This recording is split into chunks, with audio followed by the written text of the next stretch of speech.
রান্নায় কিন্তু ছোটোখাটো কিছু টিপস থাকে যেগুলো ফলো করলে রান্না এমনিই অনেক মজা হয়। আবার অনেকের কিন্তু রান্নার হাত খুব ভালো হয়, যার জন্য রান্নাও অনেক মজা হয়। আজকে কিন্তু আমি লাউ দিয়ে মুরগি দিয়ে রান্না করব, আর সাথে ছোটোখাটো কিছু টিপসও শেয়ার করব। এই যে আমার পেঁয়াজটা হয়ে এসেছে, এখন আমি এখানে কাঁচামরিচ ও পেঁয়াজ বাটা দিয়ে দিয়েছি।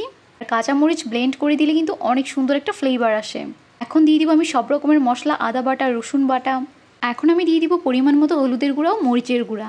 দিয়ে দিব 1 চামচের মতো মাংসের মশলা, 1/2 চামচের মতো জিরার গুঁড়া ও 1/2 চামচের মতো জয়ফল গুঁড়া। আর এরপর ব্লেন্ডারটা ধুয়ে আমি আর একটু পানি দিয়ে মশলাটাকে এখন কষিয়ে নিব। মশলাটাকে এখন ভালোভাবে কষিয়ে নিতে হবে। আর কষানো হয়ে গেলে আমি এখন দিয়ে দিব পরিমাণ মতো লবণ, আর দিয়ে দিব কেটে রাখা টমেটো। এখানে কিন্তু আমি চিকেনটাকে 10 থেকে 15 মিনিটের মতো হলুদ ও মরিচের গুঁড়া দিয়ে মেখে রেখেছি। আর চিকেন রান্নার আগে এইভাবে একটু চিকেনটাকে মেখে রাখলে চিকেনের স্বাদটা কিন্তু অনেক বেড়ে যায়। আমার মনে হয় এই ছোটো টিপসটাও অনেকেই জানে না। যাই হোক, মশলার সাথে এখন আমি মাংসটাকে ভালোভাবে কষিয়ে নিব। আর কষানো হয়ে গেলে আমি এখানে দিয়ে দিব কেটে রাখা লাউ।